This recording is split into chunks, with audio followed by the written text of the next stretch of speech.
Picture this: Los Angeles, 1967. The world's most famous boxer stands in awe as a man nearly half a foot shorter demonstrates a move so explosive, so powerful, that it defies everything the champion thought he knew about fighting.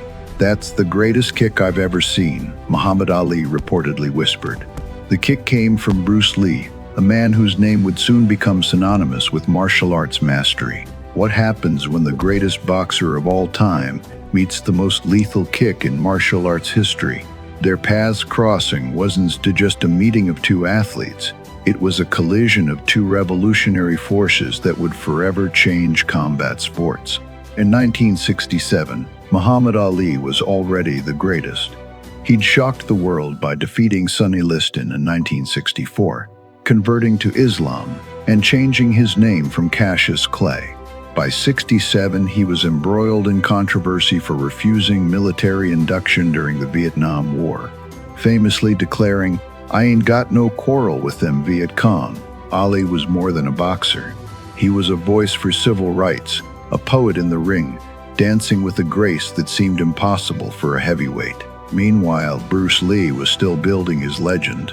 After starring as Kato in The Green Hornet, Lee was teaching his Jeet Kune philosophy to Hollywood elite. At just 5'7" and 140 pounds, Lee didn't look imposing until he moved. What set him apart wasn't just speed or technique, but a revolutionary approach to martial arts that broke from rigid tradition. Lee famously said, "Be water, my friend," embodying his fluid fighting style that adapted to any situation. Both men were breaking barriers that seemed unbreakable. Ali, a black Muslim athlete, boldly challenged America's racial politics and war policies at the height of the civil rights movement. Lee fought against Hollywood's stereotypical portrayal of Asians and centuries of martial arts tradition that resisted innovation. Both men refused to stay in the boxes society had prepared for them. When these two forces met in Los Angeles, something extraordinary happened. Two men who had spent their lives fighting, literally and figuratively, recognized in each other a kindred spirit. They were both outsiders who had become icons, both innovators who refused to follow the rules set by others. Their conversation quickly turned to fighting techniques, with Ali demonstrating his lightning-fast jab and Lee showcasing his explosive kicks. But there was one move in particular that caught Ali's attention, a sidekick so powerful, so precise, that even the heavyweight champion of the world took notice. It wasn't just the force behind it that impressed Ali. It was the speed, the efficiency, the way Lee could generate devastating power from such a compact frame. What was it about this particular kick that could make the most dominant boxer in the world pause? What secrets did Bruce Lee understand about human biomechanics that allowed him to generate such force? And how did this single technique influence the trajectory of combat sports for decades to come? That legendary sidekick, the move that Ali himself admitted he feared, would become more than just a fighting technique. It would become a symbol of martial arts evolution, a bridge between Eastern and Western combat philosophies, and the centerpiece of one of the greatest what-if scenarios in fighting history. Stay with me as we dive deeper into the science behind the kick that changed everything. The move that made Muhammad Ali, the man who floated like a butterfly and stung like a bee. Wonder what it might be like to be on the receiving end of Bruce Lee's legendary sidekick. To understand why Muhammad Ali was so impressed with Bruce Lee's sidekick, we need to break down exactly what made this technique so revolutionary. This wasn't just any kick. This was perhaps the most perfectly engineered striking weapon ever developed by a human body. The sidekick, or satui in Chinese martial arts, begins deceptively simple. Lee would pivot on his supporting foot, chamber his kicking leg with knee bent, and then explosively extend it toward his target. But what separated Lee's version from all others before him was the unique combination of biomechanics, timing, and focused intent that he brought to the technique. Dr. Stuart McGill, world-renowned spine biomechanist who has studied martial arts techniques, explains, Lee understood that power doesn't come from the limbs alone. His genius was in creating a kinetic chain, connecting the ground force through his planted foot, through his core, and finally transferring that energy through his leg. This is where the physics becomes fascinating. Lee applied the principle of torque rotation to maximize force.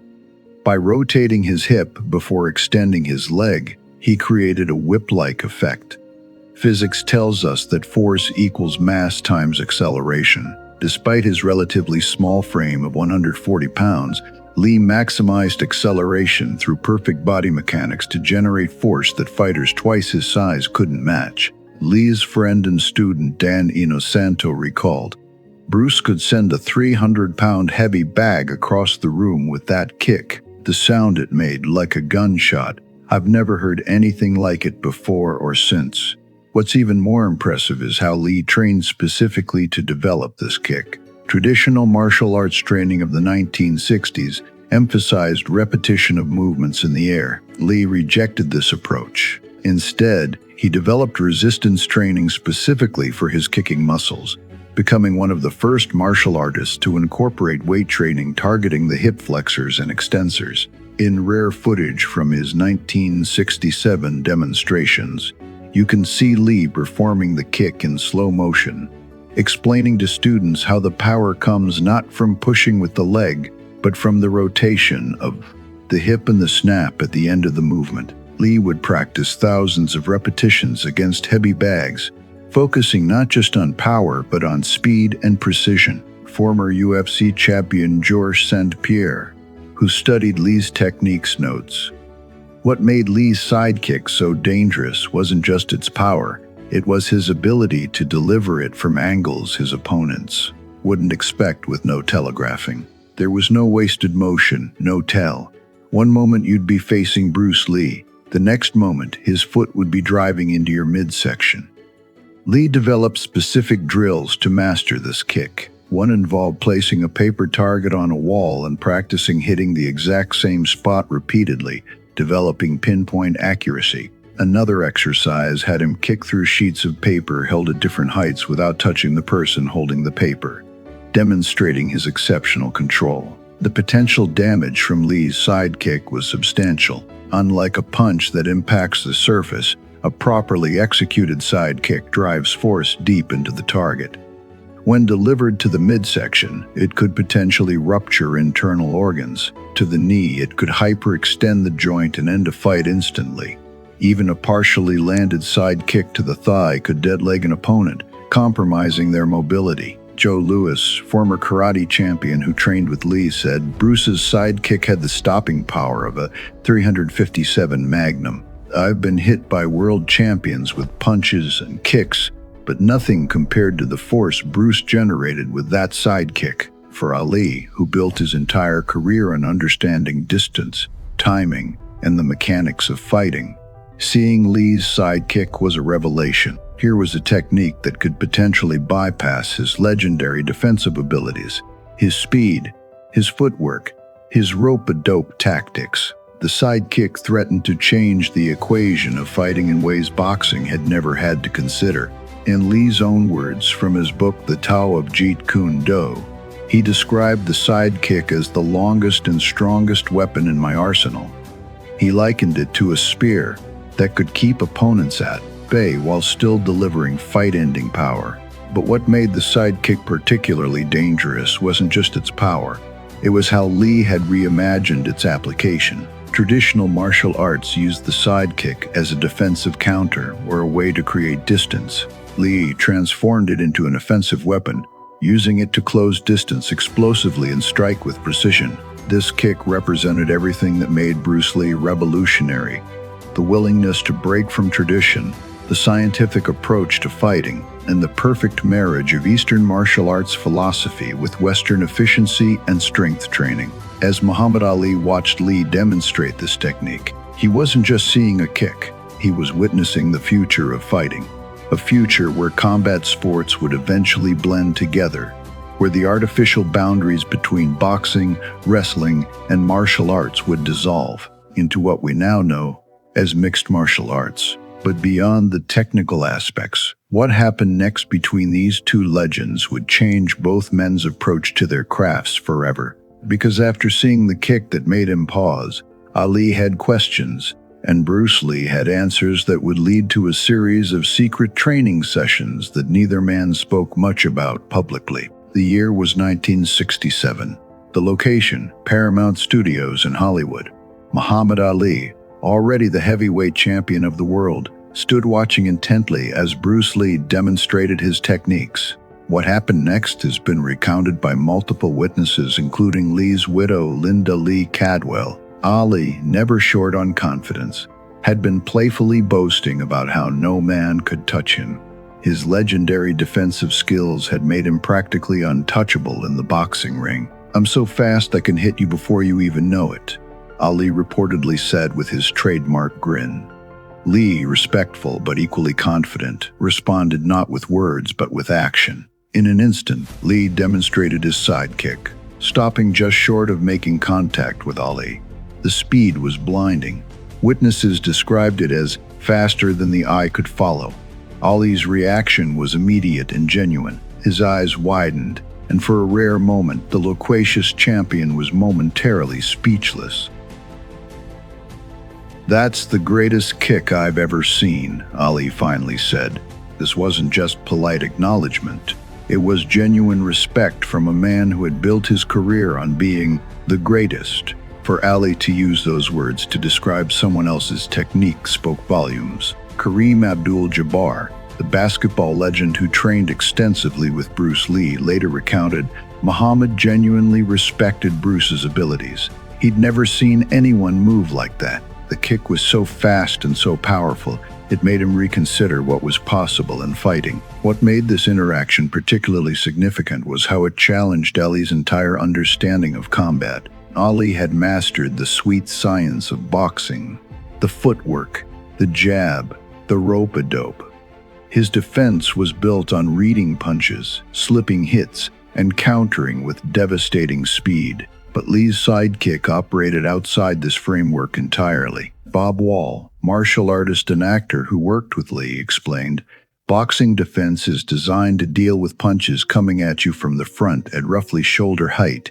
Bruce's sidekick could come in under that radar, below the typical defensive vision, and with enough force to stop any forward movement."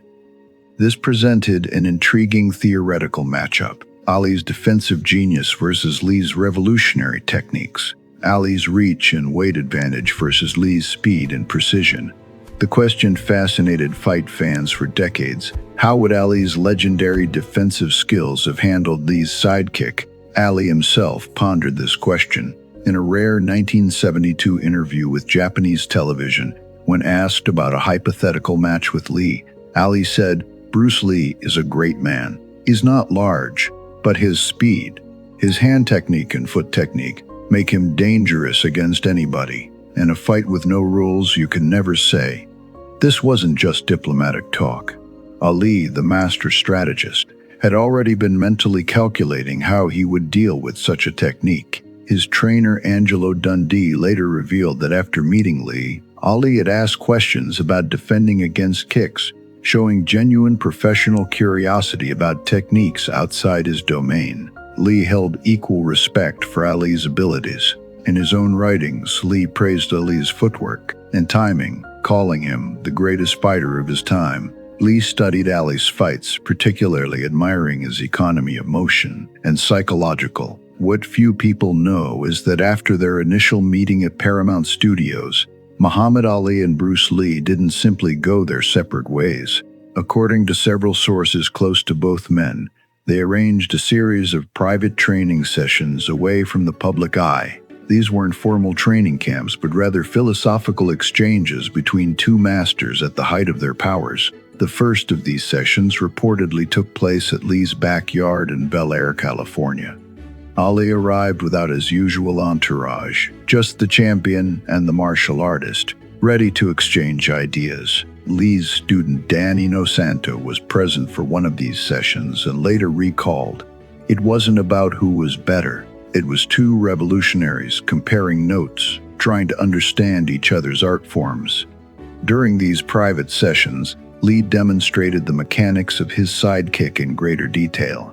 Breaking, down the biomechanics in a way that fascinated Ali. In return, Ali showed Lee the subtle weight transfers that made his jab so devastating, the small details that couldn't be seen on television, but made all the difference in the ring. Kareem Abdul-Jabbar, who trained extensively with Lee and was friends with Ali, provided a rare glimpse into these exchanges. Bruce was fascinated by Ali's footwork, how he could move backward and still generate power.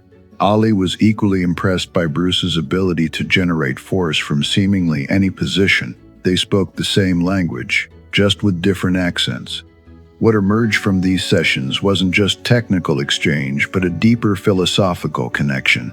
Both men were voracious students of combat. Both understood fighting as not just physical but psychological, and both were constantly evolving their approaches, refusing to be bound by tradition. Howard Cosell, the legendary sports broadcaster who was close to Ali, later hinted at these sessions in a 1973 interview. Muhammad came back from California with some new ideas about movement. He wouldn't say exactly where they came from, but he started incorporating some different angles in his training. He was always evolving. The timing is significant. These exchanges happened during a pivotal period for both men. Ali was fighting his legal battles over his refusal to be drafted, facing the potential end of his boxing career. Lee was struggling to break through in Hollywood, facing racial barriers at every turn. Both men were fighting systems that wanted to contain them, to force them into established boxes. Linda Lee Cadwell later wrote, "Bruce saw in Ali a kindred spirit, someone who refused to compromise his principles even when it cost him everything." Their conversations went far beyond fighting techniques. They discussed the responsibilities that came with their platforms, especially as non-white men in America during the Civil Rights era. One of the most significant aspects of their training sessions was how Ali began incorporating some of Lee's ideas about energy conservation and directness into his own approach. Lee's philosophy of the shortest distance between 2 points is a straight line resonated with Ali, who had built his early career on dancing and movement, but was now looking for more efficient ways to fight as he matured. Gene Kilroy, Ali's longtime friend and camp coordinator, noted, "After spending time with Bruce Lee, Muhammad became even more scientific about his training. He started talking about energy pathways and maximum efficiency. These weren't terms he used before." For Lee, Ali's psychological approach to fighting was equally influential. Ali's ability to read opponents, to predict their movements based on subtle tells, aligned perfectly with Lee's concept of fighting as a form of emotional content rather than just physical technique. Lee began incorporating more of Ali's ideas about rhythm disruption into his own intercepting fist concept. Robert Wall recalled, "After meeting with Ali, Bruce became even more focused on the psychological aspects of combat. He would talk about broken rhythm and psychological warfare, concepts that were very much in Ali's wheelhouse." These training sessions weren't just about technique exchange. They represented a cultural milestone. In the late 1960s, at the height of the civil rights movement, there were two non-white athletes at the top of their respective fields, breaking barriers and redefining what was possible. Their friendship transcended sport. It was a statement about excellence knowing no color. Tom Blecker, who co-authored Linda Lee Cadwell's book on Bruce, noted, "Both men understood the weight of representation. They weren't just fighting for titles or movie roles. They were fighting for respect in a society that often denied it to people who looked like them." Their connection was as much about shared struggle as shared technique. The impact of these sessions extended beyond their individual careers. They planted the seeds for what would eventually become mixed martial arts. The idea that the best fighter isn't bound by style but incorporates whatever works from any discipline. This concept, revolutionary at the time, is now the foundation of modern combat sports. Chuck Norris, who knew both men, observed, "What Bruce and Muhammad were doing in those private sessions was decades ahead of its time. They weren't thinking about boxing versus kung fu. They were thinking about what makes a complete fighter. That's the foundation of what we now call MMA." Perhaps the most telling evidence of how seriously Ali took Lee's sidekick comes from his own training adjustments. After their sessions, witnesses noted that Ali began incorporating new defensive movements specifically designed to counter kicks to the midsection. He would never face such techniques in the boxing ring, but the theoretical challenge had captured his imagination. Angelo Dundee, Ali's legendary trainer, was initially skeptical, but later incorporated some of these new defensive movements into their training. Muhammad came back with these ideas about defending against attacks below the waist. I thought he was crazy at first. This is boxing, not kung fu. But he insisted, and some of those movements actually improved his overall defense. What makes these sessions so fascinating is how they remained largely private. Neither man spoke much about them publicly. This wasn't about publicity or proving who was better. It was about two masters genuinely seeking to learn from each other, to expand their understanding of combat beyond the artificial boundaries of their respective sports. The question that haunted boxing circles for years afterward was simple but profound. What if Muhammad Ali had to face that kick in the ring? What if the rules of engagement suddenly changed? It was a question that Ali himself pondered, one that pushed him to think beyond the confines of boxing and consider fighting in its purest form. As we'll explore in the next chapter, the legacy of these secret training sessions, and particularly Bruce Lee's sidekick, would extend far beyond these two legends, influencing generations of fighters who would eventually bring these once separate worlds of combat together. The legacy of Bruce Lee's sidekick extends far beyond his own lifetime. In the decades since his passing, this single technique has influenced generations of fighters, becoming a cornerstone in the evolution of mixed martial arts. What began as a revolutionary concept in the 1960s has now become an established part of the combat sports landscape. Modern MMA fighters have embraced Lee's sidekick as both a defensive tool and an offensive weapon. Conor McGregor, known for his precise striking, has incorporated Lee's quick advance sidekick to the knee as part of his arsenal, using it to maintain distance and control the pace of fights. This technique follows Lee's principle of longest weapon to nearest target, a concept that has proven remarkably effective in the octagon. John Jones, widely considered one of the greatest MMA fighters of all time, has made extensive use of the oblique kick, another variation of the sidekick that Lee favored. This technique, which targets the opponent's knee, serves to stop advancing fighters and wear down their mobility over time. What's particularly interesting is that this kick originated from savate, an old French kickboxing style that Lee had studied and incorporated into his Jeet Kune philosophy. Georges St-Pierre, former UFC champion who studied Lee's techniques, noted, "What made Lee's sidekick so dangerous wasn't just its power, it was his ability to deliver it from angles his opponents wouldn't expect with no telegraphing. There was no wasted motion, no tell." This element of surprise is something that modern fighters have worked to incorporate into their own implementations of the technique. Scientific studies have begun to measure and analyze the biomechanics behind Lee's legendary kick. Research by Dr. Neeraj Mehta on human biomechanics has broken down exactly what made Lee's kick so devastating.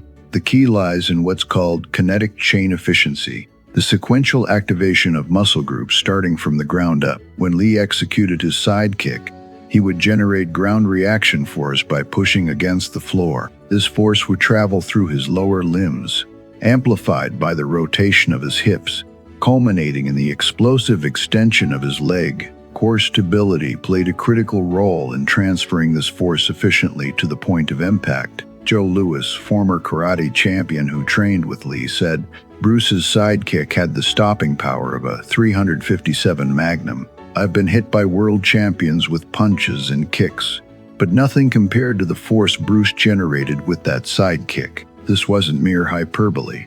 It was a testament to Lee's mastery of biomechanics, before such concepts were widely understood in martial arts. What's particularly fascinating is how Ali's own training evolved after his encounters with Lee. According to Angelo Dundee, Ali's legendary trainer, Ali began incorporating new defensive movements specifically designed to counter kicks to the midsection. Muhammad came back with these ideas about defending against attacks below the waist, Dundee recalled.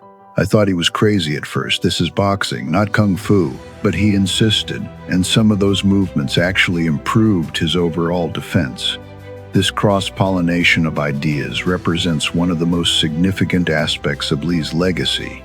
The sidekick became a symbol of how different fighting disciplines could learn from each other, breaking down the artificial barriers between boxing, wrestling, and martial arts. In the decades following Lee's death, the integration of kicking techniques into boxing training has become increasingly common. While traditional boxing focused exclusively on punches, modern boxers often cross-train in kickboxing or Muay Thai to develop a more complete understanding of striking ranges and defensive movements. Chuck Norris, who knew both Lee and Ali, observed, "What Bruce and Muhammad were doing in those private sessions was decades ahead of its time. They weren't thinking about boxing versus kung fu. They were thinking about what makes a complete fighter. That's the foundation of what we now call MMA." Indeed, Lee's philosophy of absorbing what is useful, discarding what is useless, and adding what is uniquely your own has become the guiding principle of modern mixed martial arts. His sidekick stands. As we reach the conclusion of our journey through the legendary sidekick that connected two of the greatest fighters in history, it's time to address the ultimate question that has fascinated combat sports enthusiasts for decades. What would have happened if Muhammad Ali and Bruce Lee had actually fought? The truth is, this question misses the point of their relationship entirely. What made the connection between Ali and Lee so significant wasn't a hypothetical matchup. It was their mutual recognition that they were both revolutionaries in their respective fields, both seeking to transcend the artificial boundaries that limited fighters of their era.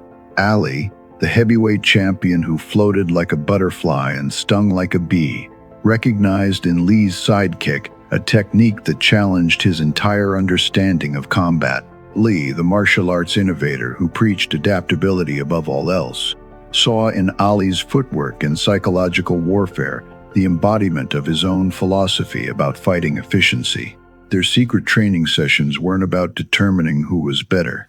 They were about the exchange of ideas that would ultimately reshape combat sports forever. As Chuck Norris observed, what Bruce and Muhammad were doing in those private sessions was decades ahead of its time. They weren't thinking about boxing versus kung fu. They were thinking about what makes a complete fighter. This vision of a complete fighter, one who could strike from any range, who understood the psychology of combat, who could adapt to any situation, is now the foundation of modern mixed martial arts. The sidekick that so impressed Ali has become a standard technique in the arsenal of today's fighters, used by champions like John Jones and Conor McGregor to control distance and neutralize opponents. But the legacy of Lee's sidekick and his relationship with Ali extends far beyond technique. Both men were cultural icons who transcended their sports during one of the most turbulent periods in American history. In the 1960s, at the height of the civil rights movement, there were two non-white athletes redefining excellence in their fields, breaking barriers that society had placed in their way. Ali, who famously refused military induction during the Vietnam War, declaring, "I ain't got no quarrel with the Viet Cong," used his platform to speak truth to power. Lee, who faced discrimination in Hollywood and even within traditional martial arts circles, created his own path when existing ones were closed to him. Both men refused to be defined by others' limitations. Their friendship, built on mutual respect and a shared understanding of what it meant to be a pioneer, represents something profound about the human spirit, the ability to recognize excellence across artificial boundaries of styles, sport, or culture. Example. Linda Lee Cadwell perhaps put it best when she said, "Bruce saw in Ali a kindred spirit.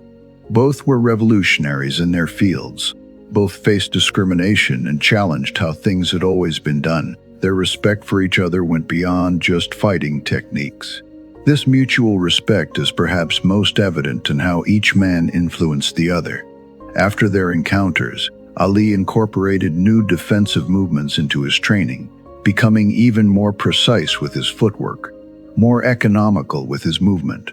Lee continued to study Ali's fights, incorporating elements of Ali's rhythm diary and psychological warfare into his own philosophy of Jeet Kune. The legacy of the legendary sidekick, then, is not just about its devastating power or its perfect biomechanics. It is a symbol of synergy, the moment when the greatest boxer and the most innovative martial artist found common ground, shattering the artificial walls between Eastern and Western combat. It was the kick that defied boxing, the kick that impressed the greatest, and the kick that ultimately helped launch the era of mixed martial arts. It remains the powerful silent testament to the genius of Bruce Lee and the open-mindedness of Muhammad Ali, two legends who proved that to be truly great, you must be willing to learn from anyone, anywhere, regardless of their style or size.